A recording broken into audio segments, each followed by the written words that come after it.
Hello, my beautiful readers, and welcome back to An Open Page with LongTemple.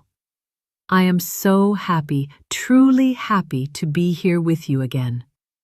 There is something sacred about this space we share, where we slow down, where we listen, where stories are not just read, but felt.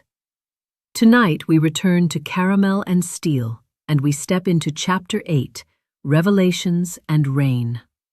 This chapter is quiet, but powerful, because in the stillness there is memory, there is love, there is grief, and there is something even more beautiful, the beginning of healing. So take a breath, settle in, and let's begin. Chapter 8, Revelations and Rain. The morning sun slanted through the blinds, striping the floor in soft bands of gold. Mary stood quietly in her kitchen as the kettle whistled, the familiar sound rising like a gentle alarm clock for a life that no longer required rushing. She poured the steaming water slowly into her favorite teacup, the scent of chamomile and lemon balm drifting upward in a soft cloud that seemed to calm the entire room. Outside her window, laughter echoed faintly from the courtyard below. The morning walkers were already making their rounds, always in pairs, always talking. Sometimes she watched them longer than she meant to. Mary stepped closer to the window and lifted one hand in a small wave. No one looked up. She lowered her hand again and turned back toward the quiet of her apartment. By late afternoon, the sunlight had softened, slipping through the lace curtains and spreading a honeyed glow across the living room.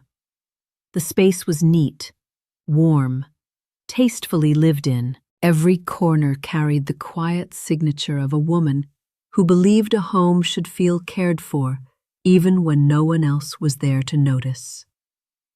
Along the walls stood framed photographs, moments captured from a life that once moved with laughter and shared plans. Anniversary dinners, weekend trips. A blurry photograph taken on a windy beach where her husband's hair had blown straight into his eyes while she laughed behind the camera. Mary paused at the bookshelf. Her gaze settled on one photo in particular. Her husband stood beside her in it, his arm draped casually across her shoulders, while both of them laughed at something no one could remember now. The memory itself had faded, but the joy inside it had not. Mary reached toward the frame. Her fingertips hovered over the glass. They trembled slightly before she withdrew her hand and sighed. 2 years. 2 years since the sudden heart attack that had rearranged the entire architecture of her life in one brutal afternoon. Retirement had been their dream. They had talked about it constantly. Travel, lazy mornings, rediscovering the world together. Instead, retirement had arrived like an empty echo. Plans that would never be lived. Trips that would never be taken. Conversations that would never finish. The move to the 55-plus community had come not long after. The house she and her husband had shared had become too heavy with memories. Every chair, every room, every hallway held the sound of a life that no longer existed. This place was different, cleaner, quieter, safer in some ways. Neighbors waved politely. The community garden flourished. The book club met every Thursday. And Mary had become Ms. Mary, the one who organized things, the one who ran the garden, the one who kept everything moving. She smiled, listened, encouraged. But when the last chair scraped back, Mary's door closed to silence. Sometimes she found herself missing the noise of her old life. Then, on a quiet afternoon, she opened Facebook. And everything shifted. Marlie's divorced? Mary leaned closer to the screen, her heart tightening with something deeper than surprise. Recognition. Her fingers moved quickly across the keyboard. Praise the Lord. Marlie, I just saw your profile. You're in Jersey? We need to talk.